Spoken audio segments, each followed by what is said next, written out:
प्रभु प्रेमियों के श्री चरणों में सादर प्रणाम। बोलिए जय सिया राम।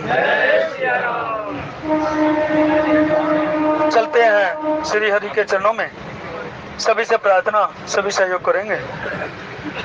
श्री राम जय राम जय जय राम, श्री राम जय राम जय जय राम, श्री राम जय राम जय जय राम, श्री राम जय राम जय जय राम, श्री राम जय राम जय जय राम, श्री राम जय राम जय जय राम, श्री राम जय राम जय जय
काज, निज मन मुकर सुधार, वर्ण रघुवर विमल जसो, जो दायक बल चार, सियावर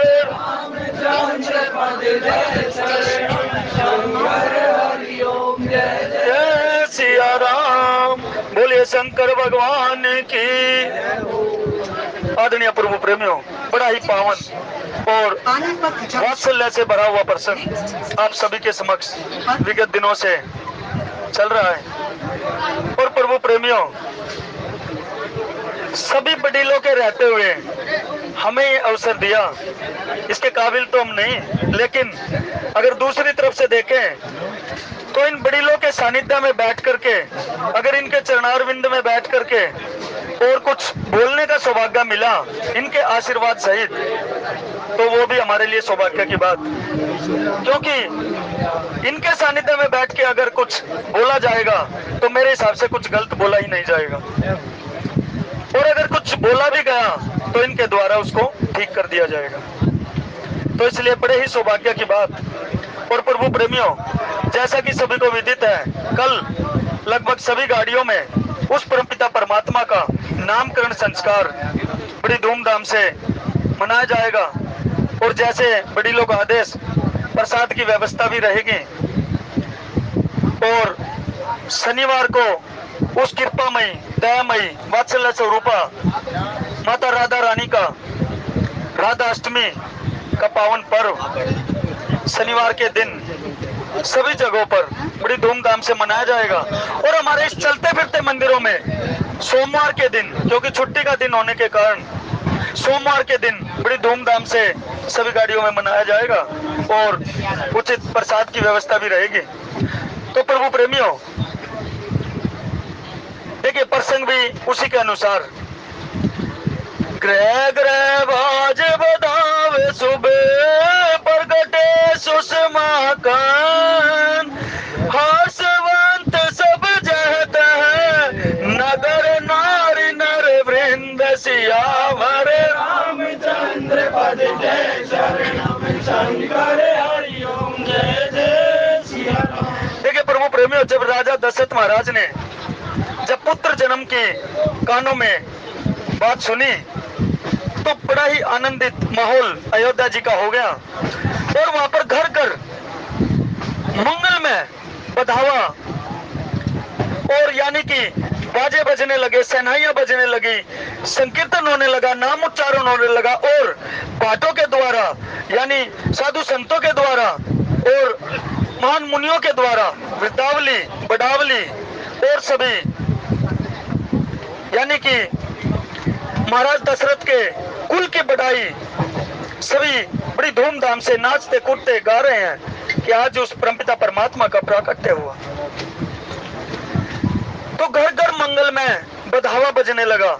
इसका अर्थ क्या प्रभु प्रेमियों, कि घर घर यानी कि सभी के घरों में, यानी कि हमें सभी के अंदर इतना आनंद में माहौल हो गया कि इतनी खुशी अंदर से हो गई, सभी के हृदय आनंदित हो गए, सभी प्रफुल्लित हो गए और सभी नाच रहे हैं, कूद रहे हैं, किसी को अपनी सुध नहीं रही, सभी अपनी सुध भी बिसार गए, क्योंकि उस परमपिता परमात्मा का प्राकट्य हुआ है।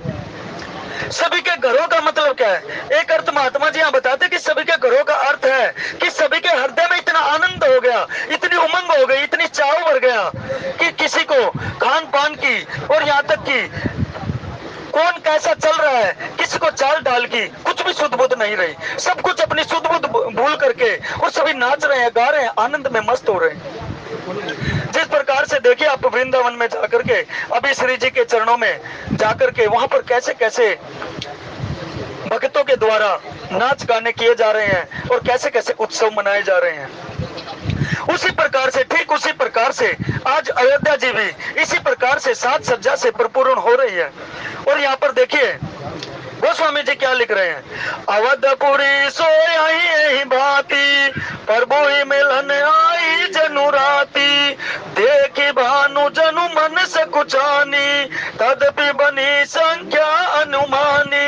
कि अवधपुरी यानी कि अयोध्या जी इस प्रकार सुशोभित हो रही है मानो कि रात्रि यानी कि जिस प्रकार से इतना प्रकाश में वहां पर वातावरण हो रहा है कि जिस प्रकार से रात्रि में हम लाइटें लगा दें और सजावट कर दें और चमाचम होती रहे, जिस प्रकार से हम ब्याह शादियों में अपने घरों को यानी कि सब जगह पे सजावट करते हैं, और दूसरी तरफ कहेंगे तो दीपावली पे जिस प्रकार से दीप के द्वारा यानी कि हम लड़ियों के द्वारा अपने घरों को, आंगनों को जिस प्रकार से सुशोभित करते हैं, उसी प्रकार से यहाँ पर आज अवधपुरी में इतनी सजावट हो रही है कि मानो रात्रि यानी कि रात्रि प्रभु से मिलने के लिए बेचैन हो रही हो। लेकिन वहां पर देखिए गोस्वामी जी लिख रहे हैं कि 1 महीने तक सूर्य देवता वहां से हटे ही नहीं, यानी कि रात्रि कैसे मिलन हो।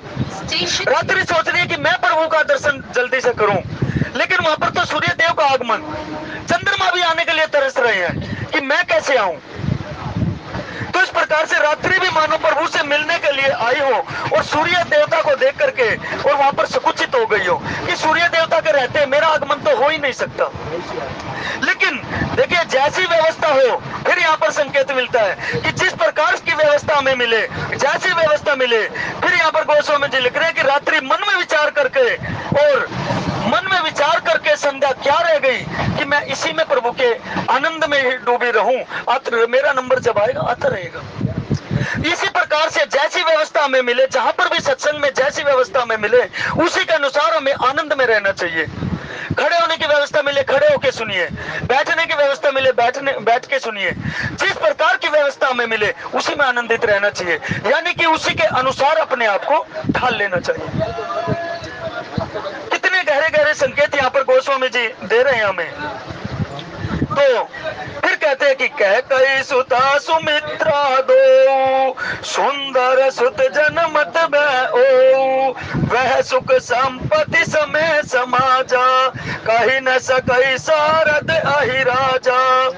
कि कैकेयी माता ने और सुमित्रा माता ने दोनों सुंदर पुत्रों को जन्म दिया, यानी कि कैकेयी माता ने भरत जी महाराज को जन्म दिया और सुमित्रा माता ने दो पुत्रों को जन्म दिया, लक्ष्मण महाराज और रिपुसूदन महाराज, यानी कि शत्रुघ्न जी महाराज को।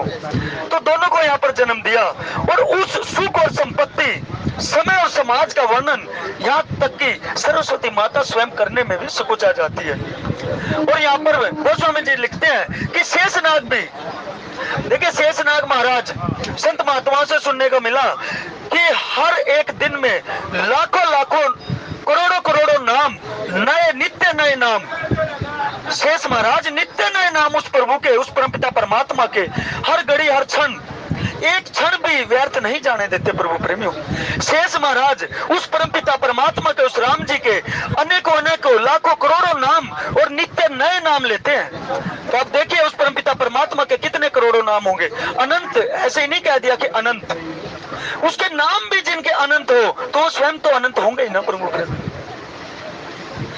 शेष महाराज देखिए जो करोड़ों करोड़ों अरबों अरबों नाम, आज तक कितने खरबों अरबों जिसकी गणना ही नहीं हो सकती, इतने नाम अनंत नाम वो प्रभु के ले चुके। और महाराज जी बताते हैं कि यहाँ पर निरंतर नित्य नए नाम वहां पर शेष महाराज लेते हैं। ये नहीं कि जो नाम ले लिया कि उसी नाम को ले, नित्य नए नाम शेष महाराज लेते हैं। और यहाँ पर शेष महाराज भी और सरस्वती माता भी इन सब का जन्मोत्सव का और पूरे सुख का, उस समय का, यानी कि वो जो वातावरण वहां पर हो रहा है, वो जो सुखमय वातावरण हो रहा है, वो जो सभी को सुख देने वाला वातावरण वहां बन रहा है, अयोध्या जी जो आज सुशोभित हो रही है, उसका वर्णन करने में देखिए परमपिता परमात्मा का वृंदावली या उनके गुणों का वर्णन करने में तो सकुचाते हैं, लेकिन वहां पर आज जो अवधपुरी जिस प्रकार से सुशोभित हो रही है, उस सुशोभित का, उस समय का गान करने में भी अपने आप को संकुचित मान रहे हैं।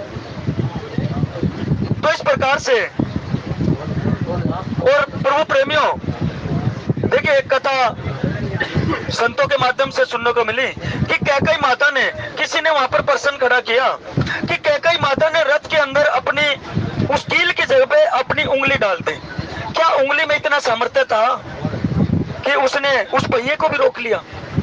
प्रभु प्रेमियों कैकेयी माता इतनी वीरांगना थी, इतनी साहसी थी कि बचपन की बात है, दुर्वासा ऋषि वहां पर जाते हैं कैकेयी माता कैकेयी नरेश के पास, और दुर्वासा ऋषि से सभी आप जानते हैं उनके स्वभाव को, सभी उनकी सेवा को करने के लिए सभी पीछे हट रहे थे कि कौन महाराज को खुश रख सकता है। लेकिन सेवा के लिए कैकेयी माता छोटी अवस्था में भी रहते हुए कैकेयी माता स्वीकार करती है कि मैं ऋषि की सेवा करूंगी। और वहां पर 2-3 दिन तक जब दुर्वासा महाराज वहां पर रहते हैं, ठहरते हैं, तो कैकेयी माता उनकी हर प्रकार से सेवा करती है, हर प्रकार से भावपूर्ण सेवा करती है। और प्रभु प्रेम दुर्वासा महाराज उनसे अत्यंत प्रसन्न हो जाते हैं। और जाते जाते ऋषि महाराज क्या करते हैं, दुर्वासा ऋषि महाराज उनका कमंडल वहां पर छूट जाता है गलती से, कैकेयी नरेश के वहां पर उनका कमंडल छूट जाता है। और कुछ देर चलने के पश्चात उनको भान ही नहीं रहता कि मेरा कमंडल भी छूट गया, क्योंकि वहां पर कैकेयी माता की सेवा से इतने संतुष्ट थे कि वही मन में उद्गार करते करते और कैकेयी माता की सेवा की बड़ाई करते करते चल रहे थे दुर्वासा ऋषि। और इतने में कैकेयी माता की नजर पड़ती है कि ये कमंडल तो महाराज जी यहीं पर छोड़ के चले गए।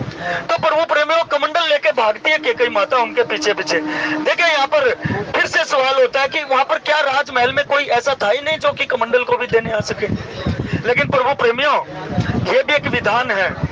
और आज ही पता लगा कि सुबह पीएनजी में आदरणीय राम निवास जी के माध्यम से गायत्री मंत्र का उच्चारण किया जाता है। प्रभु प्रेमियों सभी बड़ील यहाँ पर बैठे हैं और मैं हाथ जोड़ के प्रार्थना करना चाहूंगा सभी से।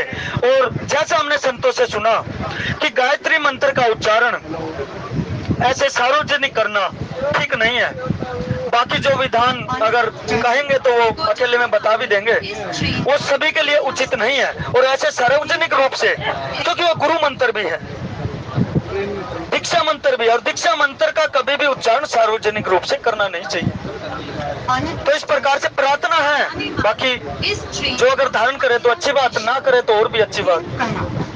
क्योंकि गायत्री मंत्र की जगह पर महाराज जी ने, संतों ने जो हमें चौपाई दी, जनक सुता जग जननी जान की, अतिशय प्रिय करुणा निधान की, ताके युग पद कमल मनावहूं, जासु कृपा निर्मल मति पावहूं।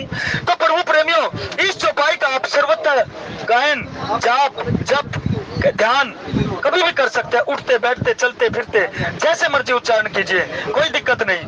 बल्कि आप स्नान में सुबह उठते ही इसका जाप करें तो बड़ा ही अच्छा। और प्रातःकाल उठने का भी विधा प्रभु प्रेमियों संतों ने बताई कि जो इस मार्ग के मार्गी हैं उनको तो कम से कम ब्रह्म मुहूर्त में स्नान कर लेना चाहिए।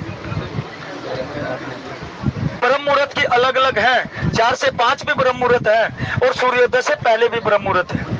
तो जिसकी जैसी व्यवस्था बन पड़े।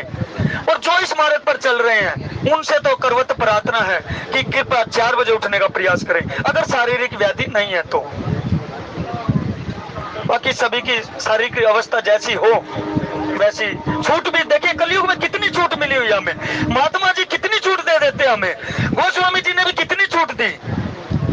अरे नाम का उच्चारण आप चलते फिरते उठते बैठते सोते जागते जैसे मर्जी कीजिए, खाते पीते जो मर्जी विधा हो आपकी, किसी भी प्रकार से नाम का उच्चारण आप कीजिए, मनोवैज्ञानिक मन भाव से नाम का आप जप कीजिए, हर विधा से स्वस्थ है, जब मर्जी कीजिए। लेकिन वो भी नहीं हो पाता हमसे, क्यों?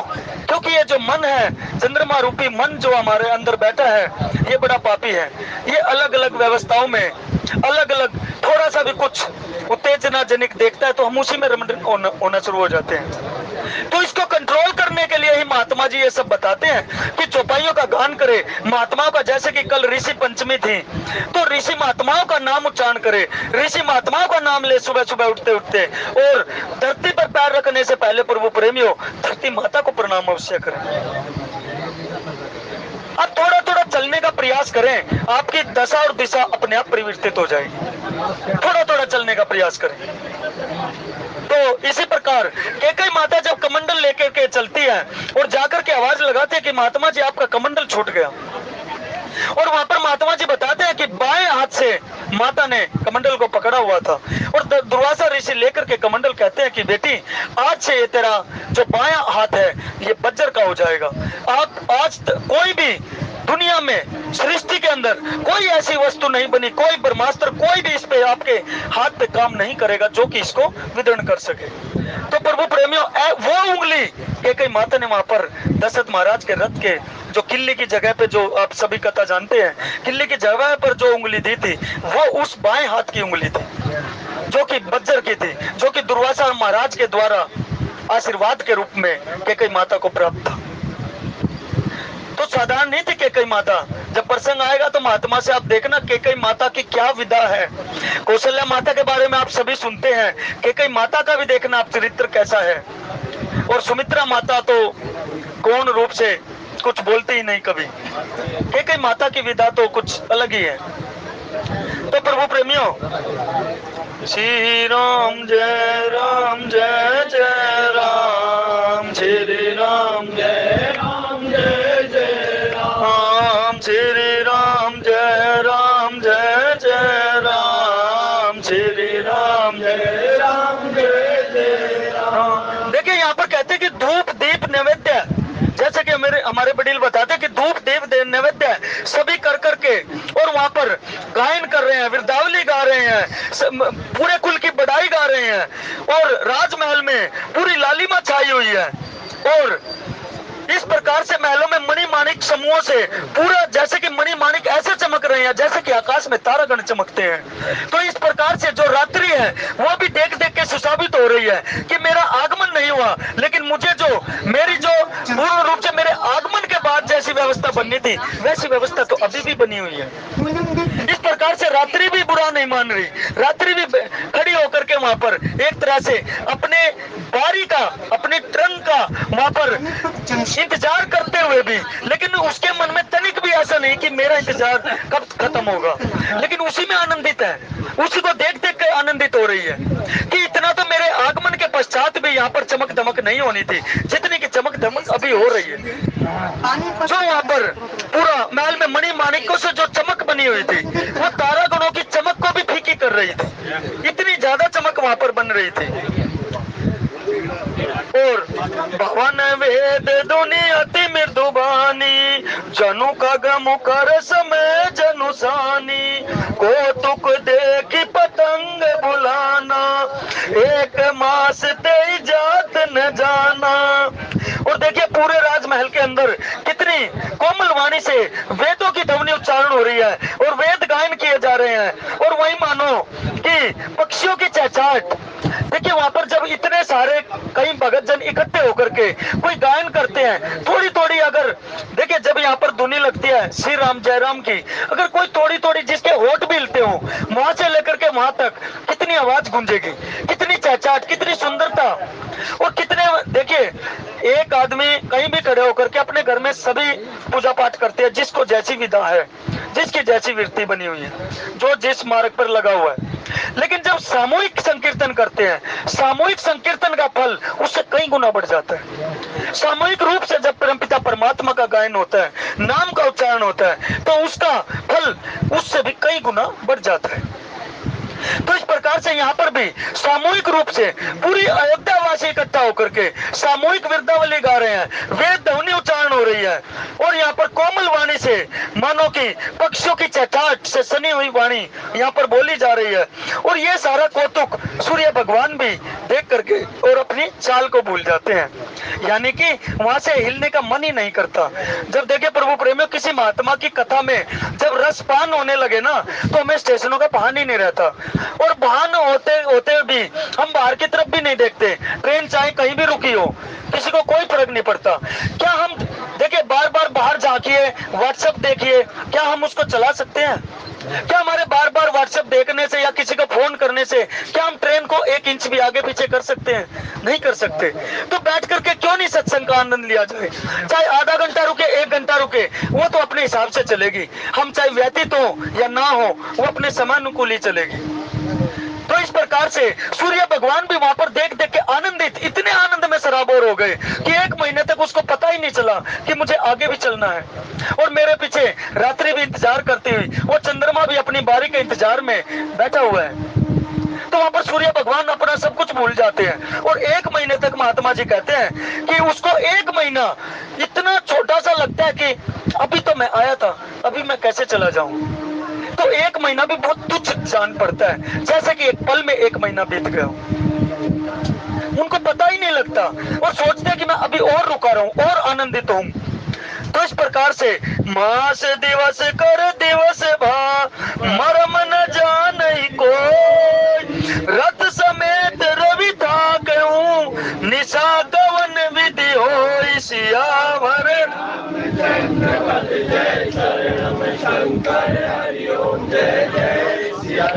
तो प्रभु प्रेमियों, जब महीने भर का ही दिन निकल गया तो फिर रात की बारी कैसे आनी थी?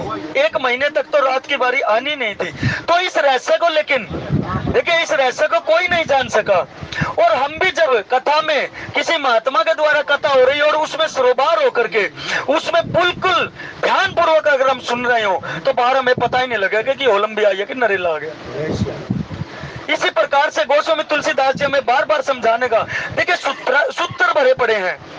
आदरणीय हमारे बड़ील अत्री जी बार बार कहते हैं कि हर शब्द में सूत्र है, एक एक शब्द सूत्रात्मक है, वेद वाक्य है एक एक शब्द। क्योंकि हमारी सामर्थ्य नहीं है कि उस वेद वाक्य को खोले और ना इतना समय होता, लेकिन महात्मा जी यहाँ खड़े होकर के बहुत अच्छे से खोलते हैं।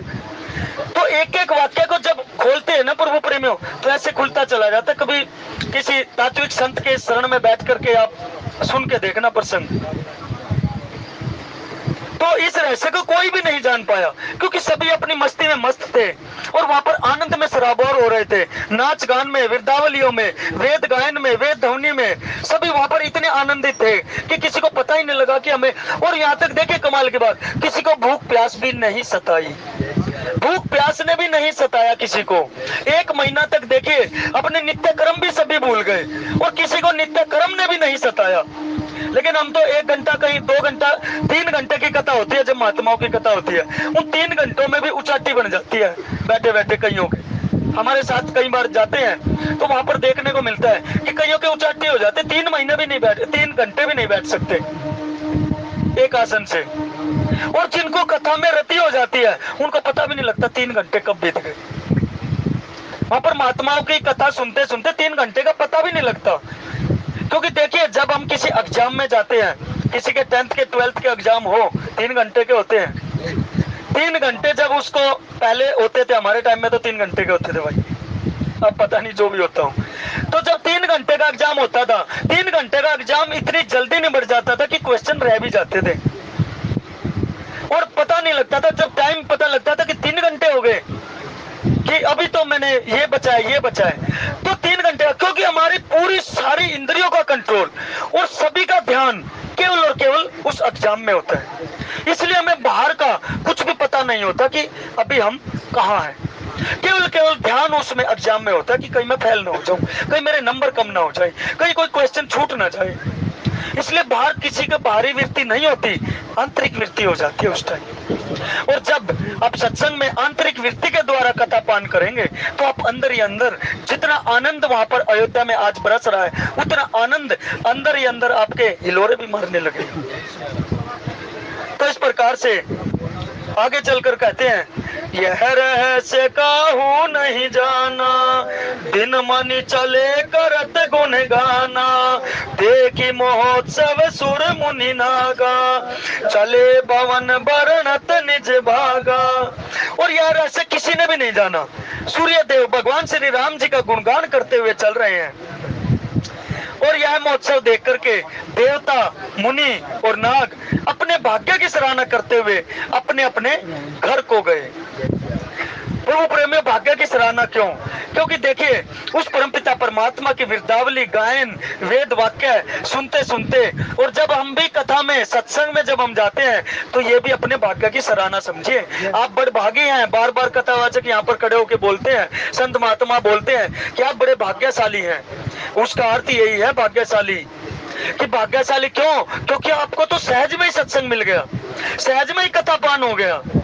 क्योंकि आपको घर तो जाना ही है, उतने समय आप कुछ नहीं कर सकते, ट्रेन में बैठ के ही जाना पड़ेगा आपको। जा ही रहे हैं, हर रोज जा रहे हैं, सुबह शाम, लेकिन उस दौरान भी आपको सत्संग की प्राप्ति हो रही है, महात्माओं के वाक्य सुनने को मिल रहे हैं, संतों की वृद्धावली सुनने को मिल रही है, परमपिता परमात्मा का गायन मिल रहा है, सत्संग मिल रहा है, उस परमपिता परमात्मा का नाम की महिमा सुनने को मिल रही है, उस परमपिता परमात्मा के रूप की महिमा सुन रही है, उस परमपिता परमात्मा की लीलाओं का गान हो रहा है, उस परमपिता परमात्मा के धाम का वर्णन हो रहा है। तो प्रभु प्रेमी और चाहिए क्या आपको? क्योंकि देखिए, कहीं भी कितने भी पुण्य कर लीजिए या कितने भी आप धार्मिक कार्य कर लीजिए, कितने भी आप तीर्थ कर लीजिए, कितना भी नाम जप कर लीजिए, सभी का फल क्या है? सभी के पुण्य की प्राप्ति करके आपको चाहिए क्या? उस परमपिता परमात्मा के चरण अरविंद में आपकी रति लगी। तो आपको जब उसके नाम का पानी यहाँ पर हो रहा है, उसके गुणों का पानी यहाँ पर हो रहा है, उसकी लीलाओं का पानी यहाँ हो रहा है, उसके धाम का वर्णन यहाँ हो रहा है, उसके धाम में सवता ही आपको पहुंचाया जा रहा है। अब आप बैठे बैठे अवध का देखिए, अवध का वहां पर वातावरण का वर्णन यहाँ पर हो रहा है, और उसी वातावरण में सभी के मन में उमंग हो रही है कि कैसा वातावरण रहा होगा वहां परमपिता परमात्मा का जब प्राकट्य हुआ। तो जब सवता ही मन से आप अवध में पहुंच गए तो आपको धाम का तो अपने आप सेवन होगा। तो इस प्रकार से यहाँ पर शंकर भगवान माता पार्वती को जो कथा सुना रहे हैं, उसी में अभी आगे चलकर कहते हैं कि हे पार्वती, अब ओ एक कयाऊं निज चोरी, सुनो गिरजा अति दृढ़ मति मोरी, का कबो छोड़े संग हम दो, मनोज रूप जानऊ नहीं को। तो यहाँ पर भगवान शंकर भोलेनाथ कहते कि हे पार्वती, अब मैं आपको एक अपनी चोरी बताता हूँ। कहते महाराज आप भी चोरी करने लग गए क्या? यहाँ पर महात्मा जी अलग अलग वर्णन करते हैं। कहते हाँ देवी, एक चोरी तो मैं पहले ही कर चुका हूँ। कह रहे कौन सी? कि मैं मानस को, इस पूरे रामचरित मानस को अपने हृदय में जो समा के रखा हुआ था, ये चोरी तो मैं पहले ही कर चुका हूँ। देवता को सब कुछ बांट दिया, लेकिन राम का नाम मैंने अपने हृदय में स्थापित कर लिया। ये चोरी तो मैं पहले ही कर चुका हूँ, लेकिन अब मैं प्रभु के नाम पर एक चोरी और करी, वो मैं आपके सामने कह रहा हूँ। तो पार्वती माता यहाँ पर चौकन्नी होकर सुनती है कि प्रभु आपने भी चोरी की? अरे हाँ। तो प्रभु प्रेमियों, अगर हमें भगवत, देखिए चोरी का मतलब यहाँ पर दूसरी मत लीजिए कि आप चोरी भी करना जाने। चोरी ऐसी नहीं, भगवत नाम की चोरी की बात है। यहाँ पर भगवत रूप की लीला की बात है, धाम की बात है, उसके प्रभु के गुणगानों की चोरी है। यहाँ पर कोई सांसारिक वस्तु की चोरी की बात नहीं हो रही।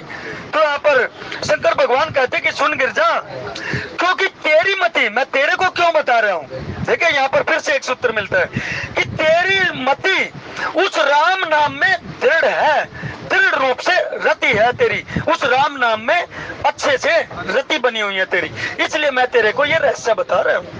नहीं तो सभी के सामने रहस्य उद्गम नहीं करते। संत महात्मा भी देखिए, जब जैसा पात्र सामने नजर आता है उसी के अनुसार वहां पर रहस्य खोलते हैं। और जब अब मुमुक्षु भाव से, जब आप पात्रता के भाव से, जब संत के मुखारविंद की तरफ देखते हैं ना प्रभु प्रेम में, उसी रूप से वही भाव आपको, और जो आपके अंदर भी चल रहा हो ना, आपको कहने की जरूरत नहीं पड़ती। अगर आपके अंदर कोई सवाल इसी विधा से लेकर के कथा में कोई सवाल अगर आपके मन में आ गया, तो पूर्ण रूप से समर्पण भाव से कथा सुनिए और कथावाचक के मुख की तरफ दर्शन कीजिए, आपके सवाल का जवाब अवश्य मिल जाएगा। तो इसी प्रकार से यहाँ पर शंकर भगवान भी कहते कि गिरजा सुन, तेरी मति रति राम नाम में रत है, तू अच्छे से राम नाम को जानती है, उस राम नाम को लेती रहती है। इसलिए तेरे को मैं ये एक रहस्य भी बता रहा हूँ कि मैंने भी एक चोरी की। कि महाराज कैसे चोरी की? कि जब जब प्रभु का, मेरे उस इष्ट का प्राकट्य होता है तो मैं हर लीला में सम्मिलित होता हूँ, हर लीला में उनका दर्शन करता हूँ, क्योंकि मेरे इष्ट कौन है? इष्ट देव मम बालक राम। तो बाल रूप के जो मेरे इष्ट हैं, मैं उनका दर्शन अवश्य करता हूँ। तो यहाँ पर महात्मा जी कहते हैं कि काकभुजुंडी जी को साथ में लेते हैं और मदारी का रूप धारण करके शंकर भगवान चलते हैं डमरू हाथ में लेकर के, और अयोध्या के बाहर जैसे डमरू बजाना शुरू करते हैं और काकभुजुंडी जी को कहते हैं कि तू मेरा चेला है और चेले के रूप में गाइए, नाचिए। काकभुजुंडी जी महाराज कहते हैं, यहाँ पर संत महात्मा बताते हैं कि काकभुजुंडी जी कहते हैं कि महाराज अगर कोई की वाणी किसी ने सुन ली तो क्या होगा देख लीजिएगा, क्योंकि मैं तो कोई रूप में हूँ, मेरी कर्कश वाणी है। लेकिन नहीं, वहां पर महात्मा जी फिर से सचेत करते हैं कि काक होई बिक पकऊ मराला। तो वहां पर काकभुजुंड जी की वाणी कर्कश नहीं है, वो कौवे के रूप में दिखाई दे रहे हैं लेकिन कर्कश नहीं है, क्योंकि जो राम नाम का इतना अच्छे से सेवन करने वाला हो उसकी वाणी कर्कश हो ही नहीं सकती। तो वहां पर मदारी के रूप में भोले बाबा डमरू बजाना शुरू करते हैं और वहां पर देखती हैं, वहां पर कौशल्या माता कहती हैं कि यहाँ पर कौन आ गया जो शोर शराबा कर रहा है, मेरे लाला को डर जाएगा, ऐसे इनको बाहर निकालिए, यहाँ से हटाइए। तो वहां से दूर कर देते हैं। महात्मा जी कहते हैं कि थोड़ी दूर जाकर के, लेकिन शंकर भगवान कहते हैं कि नहीं, मुझे तो अपने इष्ट के दर्शन करने ही करने हैं। फिर वहां पर देखती है कि एक सेविका वहां से गुजर रही होती है और शंकर भगवान कहते हैं कि देख, अब इस सेविका के माध्यम से ही यही सेविका हमें महल तक पहुंचाएगी। तो वहां पर अपना स्वरूप चेंज कर लेते हैं, वहां पर बदल लेते हैं अपने आप को, और वहां पर क्या होते हैं, ज्योतिषी का रूप धारण कर लेते हैं भोले बाबा। ज्योतिषी का रूप धारण करके और अपने चेले के रूप में काकभुजुंड जी महाराज, वो भी पंडित के रूप में वहां पर उनके साथ थे। तो वो देख करके और सेविका को कहते हैं कि कोई हाथ दिखा लो, ज्योतिषी आए हैं बड़े। कि कहां से? कि काशी जी से। कह रहे महाराज जी का नाम क्या है इन ज्योतिषी का? कि शंकर पंडित इनका नाम है। वहां पर अपना नाम भी बताते हैं कि शंकर पंडित मेरा नाम है, क्योंकि लालसा अपने प्रभु के दर्शन करने की जो लगी हुई, तो नाम भी कुछ भी हो, कुछ भी पीछे लगा दो, कुछ भी आगे लगा दो, कोई फर्क नहीं पड़ता, लेकिन उस प्रभु के दर्शन करने थे। देखिए कितनी बड़ी लालसा भोले बाबा के मन में। तो प्रभु प्रेमियों, वहां पर सेविका को कहते हैं कि ये आए हैं काशी जी के पंडित है, बड़े विद्वान पंडित हैं, देख करके सब कुछ गान कर देते हैं। तो देखिए माताओं के मन में तो अवश्य होता है। और वहां पर माता भी कैसी थी, वो सेविका भी कैसी थी कि हमारे यहाँ पर हमारे लाला का प्राकट्य हुआ है, हमारे लाला का आप बताइए। कहते हाँ बता देंगे। ये तो देखते ही महाराज इतने प्रकांड पंडित हैं कि हस्त रेखा देखते ही एक एक रेखा को पढ़ के बता देंगे कि आपके लाला का भविष्य क्या है। कहते लेकिन आपका प्रवेश कैसे होगा? चलो मैं माता कौशल्या से विनती करती हूँ। और वहां पर उसके माध्यम से माता दरबार में ले आती है वो सेविका, और दरबार में आकर के कहती कि आप रुको, मैं माता कौशल्या से परमिशन लेके आती हूँ, एक तरह से उनकी आज्ञा लेकर के आती हूँ। और जाकर के माता कौशल्या के चरणों में विनती करती हैं। और इतने में क्या होता है कि मन ही मन भोले बाबा वो शंकर पंडित के रूप में जो आए हुए थे, मन ही मन अपने इष्ट भगवान राम जी को प्रार्थना करते हैं कि भगवान ऐसा तो हो नहीं सकता कि जब जब आपका प्राकट्य हुआ हो और मैंने दर्शन ना किए हों, तो अब भी आप मुझे के वंचित नहीं रख सकते। तो वहां पर जैसे ही भोले बाबा मन ही मन प्रणाम करके और अपने इष्ट देव को गुहार करते हैं, तो रामचंद्र जी जो बालक रूप में होते हैं, कौशल्या जी की गोद में जो होते हैं, वही किलकारियां मारनी शुरू कर देते हैं। क्योंकि कौशल्या माता ने भी देखे पीछे स्तुति में है ना कि आप वात्सल्य भाव से, आपको मुझे तो चाहिए, मुझे आपका विराट स्वरूप मुझे नहीं चाहिए। तो वहां पर मुझे तो वात्सल्य भाव चाहिए, मैंने मांगा क्या था आपसे? तो इस प्रकार से वहां पर जब जोर जोर से रोना शुरू कर देते हैं भगवान राम, तो कौशल्या माता कहती है कि हे दासी, ये देखिए ये क्या हो गया मेरे लाला को। कहती कोई बात नहीं, मैं इसकी नजर भी उतरवाऊंगी, इसके हसरे का भी दिखवाऊंगी, इसके भाग्य को भी पढ़वाऊंगी। बाहर देखिए माता, बाहर एक प्रकाट पंडित आए हुए हैं काशी जी से, जो कि हस्तरे का देख करके बारीकी से बता सकते हैं कि अपने लाला का भविष्य क्या होगा। तो इस प्रकार से कहते हैं कि ठीक है बुला के लेके आओ, लेकिन महाराज जी को ही लेके आना। लेकिन ये तो मुझे दो नजर आते हैं। कहते कोई बात नहीं, महाराज जी ने तो हाथ तो केवल और केवल पंडित जी ने देखना है, ज्योतिषी ने देखना है। तो वहां पर जाकर के कहते कि महाराज आप चलिए। काकभुजुंड जी कहते कि मैं भी चलूंगा। कहते नहीं, केवल एक की परमिशन है। काकभुजुंड जी महाराज कहते मन ही मन शंकर भगवान से कहते कि महाराज ये तो अच्छी बात नहीं, मुझे आप छोड़ नहीं सकते। कहते नहीं नहीं ये भी चलेगा। कहते नहीं ये नहीं चल सकता, केवल एक ही जाएगा। कहते हाँ लेकिन ये तो जाएगा। काकभुजुंड जी महाराज भगवान शंकर को कहते मन ही मन में, कहते भगवान अगर आप मुझे लेकर के नहीं गए तो मैं चिल्ला चिल्ला के कहूंगा कि ये कोई ज्योतिषी वोतिषी नहीं है, ये तो काशी जी से आए हुए ऐसे ऐसे हैं। तो मैं आपकी पूरी पोल खोल दूंगा, यहाँ पर देख लीजिएगा आप। तो भगत और भगवान की तो कौन जाने प्रभु। जब भगवान से प्रार्थना करता है कोई भी भगत अपने संत के चरणों में अगर प्रार्थना करता है तो वो अड़ भी सकता है और जबरदस्ती भी कर सकता है। और जब उस परमपिता परमात्मा के दर्शन की बात हो तो वहां पर तो कोई भी नियम लागू नहीं होता। जब अपना भगत, कोई भी भगत उस प्रभु के चरणों में कैसे भी विनती कर सकता है, कैसे भी अपने संत के चरणों में विनती कर सकता है, और ना भी माने तो जबरदस्ती भी मना सकता है। तो इसी प्रकार काकभूषण जी महाराज भी वहां कहते हैं कि भगवान अगर आप अकेले गए, आपने दर्शन किया और मेरे दर्शन नहीं हुए तो मैं उससे पहले ही आपकी सारी पोल खोल दूंगा यहीं पर। फिर वहां पर शंकर भगवान कहते कि नहीं नहीं, देखिए मैं तो विरुद्ध हो गया हूं, मैं हस्तरेखा बता तो सकता हूँ, भाग्य की पढ़ के बता तो सकता हूँ, लेकिन मुझे हस्तरेखा दिखने में थोड़ी दिक्कत है, इसलिए ये जवान है, ये बच्चे की तेज नेत्र है, मेरे को तो दिखाई कम पड़ता है, इसलिए ये पढ़ेगा, मुझे बताएगा, फलश्रुति मैं बताऊंगा, इसलिए दासी जी इसको भी चलना जरूरी है। तो वहां पर तब मनी मन प्रणाम करते हैं काकभूषण जी महाराज, और जाकर के फिर दोनों अंदर जाते हैं, और दोनों अंदर जाकर के और वहां पर वात्सल्य प्रेम और क्या क्या उमड़ जाता है प्रभु प्रेमियों, जब अपने इष्ट के हम दर्शन करते हैं। जब आप जाते हैं वृंदावन के अंदर, जब उस बिहारी जी के दर्शन के सामने खड़े होते हैं, तो हमने वहां पर देखा है संतों का, भक्तों की व्यथा वहां पर देखिए, सब कुछ हरण होकर के, और उनकी जो अष्ट सात्विक भाव जो जागृत होते हैं वो देख देख के, उन्हीं के चरणों में प्रणाम करके, क्योंकि हम में इतनी सामर्थ्य है नहीं कि उस परमपिता परमात्मा के दर्शन करते करते हमारे अंदर अष्ट सात्विक भाव जागृत हो जाए। तो हम संतों के चरणों में बैठ करके वही उन भक्तों की धूली को लेते हुए, देखिए जो चरण रज की बात है, तो जाइए आप वृंदावन के अंदर, जब श्री जी के आंगन में जाएंगे, वहां पर उस भक्तों की जब आप चरण धूलि अपने सर में अगर धारण करते हैं, तो वो चरण धूलि से आपके मस्तक की जो व्यथा है वो सारी मिटती चली जाती है। लेकिन आपको वहां पर भाव पूर्ण जाना पड़ेगा, ऐसे नहीं कि कोई भी जाए वहां धक्का मुक्की भी करे, ये नहीं।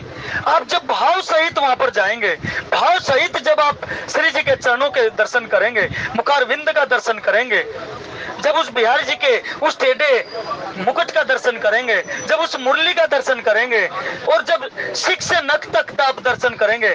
कभी भी महात्मा जी यहाँ बताते कि जब आप दर्शन कर रहे हैं, सामने से दर्शन कर रहे हैं, तो कभी भी आंख मत मूंदिए, आंख मूंद के खड़े होने की जरूरत नहीं है। वहां पर आप पूरा दर्शन कीजिए, शिख से नख तक, नख से शिखा तक, और उस स्वरूप को अपने हृदयंगम कर लीजिए। क्योंकि आदरणीय राजेश जी कहते थे कि अरे तो दीदार करने कहाँ जा रहा है, अंदर झांकिए और दीदार हो जाएगा, अंदर झांकिए और दीदार कर लीजिए, जब मर्जी कर लीजिए, लेकिन प्रभु प्रेम में वहां तक पहुंचना पड़ेगा, इन संतों के बताए मार्ग पर चलना पड़ेगा, उस नाम में इतना खोना पड़ेगा। स्वतः ही नाम रटन जब हमारा बढ़ जाएगा, कुछ मत कीजिए, मैं तो ये कहता हूँ कुछ मत कीजिए, केवल और केवल नाम में इतना आप निष्ठ हो जाइए कि उठते बैठते सोते जागते खाते पीते चलते फिरते हर दम आपका नाम अगर प्रशस्त हो गया, तो आप कुछ भी मत कीजिए, आपको स्वतः ही सब कुछ प्राप्त हो जाएगा। ये बिल्कुल सत्य है, आपको कोई भी आदि व्याधि सताएगी ही नहीं, आप लेकिन नाम को प्रशस्त कीजिए और संतों के चरणों में भाव बनाइए। क्योंकि प्रथम भक्ति, कल भी आदरणीय रामचरण जी कह रहे थे, प्रथम भक्ति संतन कर संगम। जब आप संतों के संग में चलेंगे, संगत का रंगत तो आएगी आएगी प्रभु प्रेमियों, आप जैसी भी संगत करेंगे वैसी रंगत आपके ऊपर चढ़ेगी चढ़ेगी, इसमें कोई शक की बात नहीं। आप साधु महात्माओं का, भक्तों का संग करेंगे तो वैसी आपकी वृत्ति बनेगी, और आपकी वृत्ति अगर सुधरेगी तो आप भी किसी की, आपको देखकर भी किसी की सुधरती है। देखिए सत्संग में आते हैं ना, कई बार सुनने को मिलता है कि फला फला आदमी सत्संग में तो आता है, लेकिन उसकी देखिए वृत्ति कैसी है। लेकिन प्रभु प्रेम में मैं तो ये कहता हूँ, आप लगातार सत्संग में आइए, वृत्ति आपकी नहीं सुधरी तो सुधरेगी जरूर। क्योंकि गोस्वामी तुलसीदास जी भी कहते हैं कि सच सुधरई संगति पाई। तो सत्संग पा करके कौन नहीं सुधरा। अब देखिए कितनी कथाएं आप सुनते हैं, भगतमाल की कथाएं में देखिए आप कितने कितने कैसे कैसे संतों की सब कुछ बदल गया, जो कि इतने दुष्कर्म करते हुए भी वो भी भगवत प्राप्त हो गए, उनको भी भगवत प्राप्ति हो गई सहज भाव में। अजामिल ने क्या थोड़े कुकर्म किए थे, आप सभी कथा से वाकिफ हैं। अजामिल ने कितने कितने कर्म किए थे, वैश्य गमनी वो हो गए थे, लेकिन फिर भी कृष्ण भगवान जैसे कहते हैं ना कि मम भगत ना पश्यन्ति, मेरे भगत का कभी नाश नहीं होता। अगर आपने इतनी भी भक्ति की है ना प्रभु प्रेमियों, वो भी फलीभूत होगी। और महात्माओं से सुनना है, जितनी भक्ति आपने अभी कर ली, अगर आपका कर्मों के हिसाब से, पिछले कर्मों के अनुसार अगर आपका प्राण हो भी गया, तो अगले जन्म में आपको वहीं से शुरुआत मिलेगी। ये नहीं, ये संसारिक पढ़ाई नहीं है कि आपको अगर यहाँ पर तो PhD ChD जो मर्जी कर लीजिए, अगले जन्म में फिर से आप नर्सरी में बैठेंगे, नहीं। यही खास बात है। आप जो अभी पढ़ाई कर लेंगे इस अध्यात्म में, जितना आप संतों के चरणारविंद में बैठ करके जितना आप प्राप्त कर लेंगे, जितना आप नाम रटन कर लेंगे, अगली बार वहां पे बात नहीं, उससे भी आगे चलेंगे आप। देखिए कई बार आप सुनते होंगे कि यार उनके तो देखिए छोटी सी उम्र में उसको ऐसे ऐसे प्राप्ति हो गई, उसके तो बड़े अच्छे भाव हैं। कई बार सुनने को देखने को मिलता है। गाड़ियों में भी चलते थे, एक थे आदरणीय राम कुछ था नाम, मेरे दिमाग से अभी भी निकल गया। वो बड़ी छोटी सी उम्र में हमने कथा सुनी, जब हम शुरू में आना शुरू हुआ तो उनकी छोटी सी बाल्य अवस्था थी, एक तरह से यूं मान लीजिए 16-17 साल के ही थे वो, जब हमने कथा श्रवण करनी शुरू करी उनकी। और वो थोड़े ही टाइम हमारे बीच रहे, फिर उनका ट्रांसफर हो गया और वो घर से भी शिफ्ट हो गए, कहीं गुड़गांव वगैरह चले गए। वो ICICI बैंक में उस टाइम पर थे, राम प्रकाश जी, आदरणीय राम प्रकाश जी। तो उनकी वो कभी चौपाइयां देखकर भी नहीं पढ़ते थे। जो मर्जी आपने दोहा पढ़ा हो, बंद करते और ध्यांगम करते, आंख बंद करते और चौपाइयों का ही सरलाद करते, कभी मानस से बाहर नहीं गए। हमने सुना कई बार उनको, तो बड़ा हृदय में बड़ा आनंद उत्साह बढ़ता है ऐसे देख देख के। विशाल जी को देखा हमने शुरू में, नीरज जी को देखा, उन्होंने भी काफी कम उम्र में कथा करनी शुरू की थी और कथा भी उनका बड़ा पकड़ थी। विशाल जी की श्री गीता जी पे काफी अच्छी अध्ययन था और संतों के शरण में बैठ करके उन्होंने अध्ययन किया हुआ था। और नीरज जी का तो काफी शास्त्रों पे भी अध्ययन है बड़ा अच्छे से। तो देखिए जब थोड़ी उम्र में हम किसी को करते हुए देखते हैं ना, तो अपने हृदय में भी चोट लगती है कि हमें 20-20 साल हो गए सत्संग में चलते चलते, क्या हमने थोड़ा सा भी सुधार आया? क्योंकि देखिए सत्संग में आने के बाद हमारा आचार व्यवहार जरूर सुधरना चाहिए। अगर थोड़ा सा भी फर्क नहीं पड़ा तो आप इसका मतलब सत्संग में आए नहीं। केवल आप सह शरीर जरूर बैठे हैं, लेकिन मन से आप सत्संग में कभी आए नहीं। क्योंकि अगर आपके व्यवहार से कोई दुखी हो रहा है तो प्रभु प्रेमी आप सत्संगी नहीं है। आपका व्यवहार इतना प्रकट होना चाहिए, आपका पड़ोसी भी आपसे खुश होने चाहिए, आपके ऑफिस में भी आपसे इतने खुश होने चाहिए, किसी को कोई दुखी नहीं होना चाहिए आपसे, यानी कि आपके कर्मों से कोई दुखी होना नहीं चाहिए। आपके बोली तानों से, आपकी जो वाणी निकले अंदर से, वो ऐसे निकले कि किसी को चुभे ना, किसी का हृदय ना दुखे।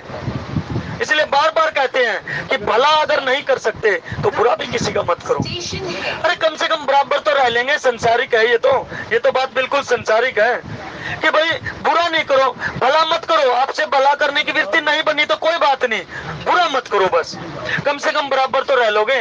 आप कहीं निष्कृष्ट योनि में तो नहीं जाओगे, किसी का हृदय दुखा करके कहीं नरक तो नहीं भोगोगे। कम से कम इतना तो कर सकते हैं कि किसी का भला मत करो। आपकी वृत्ति नहीं बनी, आपके बड़ीलों ने ऐसा आशीर्वाद नहीं मिला बड़ीलों से अभी, कोई बात नहीं, चलिए सत्संग में, रहिए सत्संग में, बैठ के बेशक सो जा रहे हैं अभी, कोई दिक्कत नहीं, कभी तो आप जागृति आएगी। कभी किसी महात्मा का एक शब्द अगर आपके हृदय का चोट कर गया ना प्रभु प्रेमियों, तो आपकी दशा और दिशा दोनों बदल जाएंगे और इतनी अच्छे से बदलेंगे। उस टाइम तो इतनी अच्छे से बदलेंगे क्योंकि महात्मा जी कह रहे थे कि जो जितना नास्तिक होता है अगर उसको एक शब्द भी चोट कर गई तो वो आस्तिक से भी ज्यादा जल्दी बदलता है, आस्तिक से भी ज्यादा जल्दी बदलता है। तो यहाँ पर भोले बाबा ने बड़े अच्छे से उस परमपिता परमात्मा के अपने इष्ट के दर्शन करते हैं, चरणों में प्रणाम करते हैं और मन ही मन इतने आनंदित होते हैं, इतने आनंदित होते हैं कि प्रभु आपकी बड़ी कृपा जो आपने हमें सहज रूप में दर्शन दिए। क्योंकि देखिए अपने इष्ट के दर्शन कौन नहीं करना चाहता प्रभु प्रेमियों। और भोले बाबा के तो इष्ट देव मम बालक रामा, तो उस बालक रूप पे बाल्यकाल में उस परमपिता परमात्मा के दर्शन भोले बाबा ने, अपने इष्ट के दर्शन, और देखिए साथ में भगत ने भी दर्शन किए, अपने इष्ट देव के उस भगत ने भी दर्शन किए। तो ये है सत्संगति और इसका ही कहते हैं कि प्रथम भक्ति संतन कर संगा। क्योंकि देखिए काकभूषण जी महाराज लगे भोले बाबा के साथ और दर्शन हो गए, अपने इष्ट के भी दर्शन करवा दिए। तो इस प्रकार आगे चल के गोस्वामी जी कहते हैं, कागब सुंडी संग हम दो, मनोज रूप जाने नहीं को, परमानंद प्रेम सुख भूले, बिताई बिराई मगन मन भूले, यह शुभ चरित जान पे सोई, कृपा राम के जा पर होई। और प्रभु प्रेमियों, जब अपने इष्ट के दर्शन किए तो उस परम आनंद को प्रेम में फूले हुए, उस प्रेम रूपी सुख में फूले हुए हम दोनों मगन मन से यानी कि मस्त हो गए। फिर हमें कुछ सूझा ही नहीं, क्योंकि जब इष्ट के दर्शन करके, जब आप उस राधा रानी के कृपामयी दयामयी उस राधा रानी महारानी के दर्शन करके निकलते हैं, उस परमपिता परमात्मा के बिहारी जी के दर्शन करके निकलते हैं, तो कितनी देर तक आपका आनंद बना रहता है ये तो आपके ऊपर डिपेंड करता है प्रभु प्रेमियों। लेकिन जब उस आवरण में रहते हैं तो आपके अंदर कितने हिलोरे मारता है वो प्रेम, उस परमपिता परमात्मा का प्रेम कितने हिलोरे मारता है। इसी प्रकार भोले बाबा और कागभूषण जी भी अपने इष्ट के दर्शन करके और उस सुख में और मस्त होकर के सभी अयोध्या की गलियों में और तन मन की शुद्धि भूले हुए, गोस्वामी जी ने साफ साफ लिखा कि अपनी तन मन की शुद्धि भूले हुए नाचते गाते और फिरते रहते हैं, उन अयोध्या की गलियों में भी नाचते कूदते रहते हैं। और यह शुभ चरित्र वही जान सकता है जिस पर उस परमपिता परमात्मा की कृपा हो, बगैर राम की कृपा के। क्योंकि गोस्वामी जी कहते हैं कि जिस पर श्री राम जी की कृपा हो, बगैर श्री राम जी की कृपा के, क्योंकि वही जानता है जिसको वो जनाना चाहता है, नहीं तो कोई नहीं जान सकता। तो वो परमपिता परमात्मा जब जिसको जनाना चाहे वही जान सकता है, क्योंकि ये तो प्रेम की बात है उदो, बंदगी तेरे बस की नहीं। तो प्रेम में जो सराबार होकर के, जो प्रेम को जो जान गया, प्रेम को जो पचा गया, उस प्रेम को जो उद्घाटित कर सका, उस प्रेम में सराबार होकर के, क्योंकि वो विशुद्ध प्रेम है। उस परमपिता परमात्मा के चरणों में जब आपका विशुद्ध प्रेम हो जाएगा तो उस प्रेम में सब कुछ जायज है, चाहे आप नाच रहे हैं कूद रहे हैं। और प्रेम में तो प्रभु प्रेमियों भगत यहाँ तक अपने इष्ट को, अपने परमपिता परमात्मा को गाली गलौच भी हो जाता है। ऐसे भी भक्तों की हमने सुनी है कथा कि वो प्रेम में जब उसको प्रेम इतना आनंदित हो जाता है, प्रेम में इतना उत्कृष्ट हो जाता है, तो प्रेम में वो शुद्धि बुद्धि भूल जाता है और प्रेम में अपने इष्ट को न जाने क्या क्या उल्हाने भी दे देता है और कैसे कैसे उल्हाने दे देता है, इसका कोई व्याख्यान नहीं हो सकता। क्योंकि प्रभु प्रेमियों उस पूर्ण प्रेम में, उस पूर्ण परमपिता परमात्मा के साथ जब आपका पूर्ण प्रेम हो जाए और वो विशुद्ध प्रेम जब आपका जागृत हो जाए तो उस प्रेम में कोई नियम लागू नहीं होता। वहां पर तो सारे नियम धरे के धरे रह जाते हैं। वहां पर कोई नियम आपका, कोई ज्ञान आपका, कोई ज्ञान काम नहीं करता वहां पर। फिर तो प्रेम की बात है उदो, बंदगी तेरे बस की नहीं। क्योंकि उद्धव महाराज भी आए थे ना गोपिकाओं की परीक्षा लेने के लिए कि मैं भी देखूं। हुआ क्या, कथा आप सभी जानते हैं। अपने ज्ञान का टोकरा वहीं फेंक करके वापस चल के श्री कृष्ण महाराज के चरणों में प्रणाम करके कहते कि प्रभु मैं नहीं जानता था, मैं तो सोचता था कि मैं ही आपका सेवक हूँ इतना बड़ा, लेकिन गोपिकाओं के उस प्रेम के आगे तो मेरी एक भी ना चली।